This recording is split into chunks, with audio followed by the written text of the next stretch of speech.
അമ്മയാണോ വിളിക്കുന്നേ? തീരാ നോവായി രഞ്ജിത. അഹമ്മദാബാദ് വിമാന ദുരന്തത്തിൽ തീരാ നോവായി മലയാളി നഴ്സ് രഞ്ജിതയുടെ വിയോഗം. പത്തനംതിട്ട പുല്ലാട് സ്വദേശിയായ രഞ്ജിത ഗോപകുമാറാണ് വിമാന അപകടത്തിൽ മരിച്ചത്. രഞ്ജിതയ്ക്ക് അപകടത്തിൽ പരിക്കേറ്റതായുള്ള വിവരം നേരത്തെ വില്ലേജ് അധികൃതർക്ക് ലഭിച്ചിരുന്നു. പിന്നാലെ മരണപ്പെട്ടതായുള്ള വിവരവും ഗുജറാത്തിൽ നിന്നും ഔദ്യോഗികമായി പത്തനംതിട്ട ജില്ലാ കളക്ടറേറ്റിലേക്ക് എത്തി.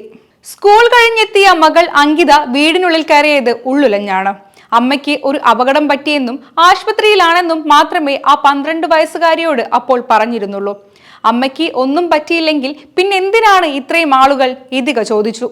എനിക്ക് അമ്മ മാത്രമേ ഉള്ളൂ എന്ന് പറഞ്ഞ് കരഞ്ഞു തളർന്ന ഇതിക ഫോൺ കോൾ വന്നപ്പോൾ അമ്മയാണോ വിളിക്കുന്നേ? വിളിച്ചാൽ പാറൂനും മിണ്ടാനുണ്ടെന്ന് പറയണേ എന്ന് പറഞ്ഞ് അലമുറയിട്ട് കരയുകയായിരുന്നു. കേരള സർക്കാരിന് കീഴിൽ ജോലി ലഭിച്ചിരുന്ന രഞ്ജിത അവധിയെടുത്ത് ലണ്ടനിൽ നഴ്സായി ജോലി ചെയ്യുകയായിരുന്നു. നാട്ടിൽ തിരിച്ചെത്തി ജോലിയിൽ പ്രവേശിച്ച ശേഷം അവധിക്ക് അപേക്ഷ നൽകി ലണ്ടനിലെ ജോലി രാജിവെക്കാനായി പോയതായിരുന്നുവെന്നാണ് നാട്ടുകാർ പറയുന്നത്. ഇന്നലെ ഉച്ചയോടെയായിരുന്നു രഞ്ജിത വീട്ടിൽ നിന്നും ലണ്ടനിലേക്ക് പുറപ്പെട്ടത്. തിരുവല്ലയിൽ നിന്ന് ചെന്നൈയിലേക്ക് ട്രെയിൻ മാർഗം എത്തിയ രഞ്ജിത അവിടെ നിന്ന് അഹമ്മദാബാദിലേക്ക് വിമാനത്തിൽ പോയി. അവിടെ നിന്നാണ് അപകടത്തിൽപ്പെട്ട ലണ്ടൻ വിമാനത്തിൽ യാത്ര തിരിക്കുന്നത്. അമ്മയും 10ലും 7ലും പഠിക്കുന്ന 2 മക്കളുമാണ് വീട്ടിലുണ്ടായിരുന്നത്. വീട് പണി പൂർത്തീകരിച്ച് വരുന്നതിനിടയിലാണ് ദുരന്തമുണ്ടാകുന്നതെന്നും നാട്ടുകാർ പറയുന്നു.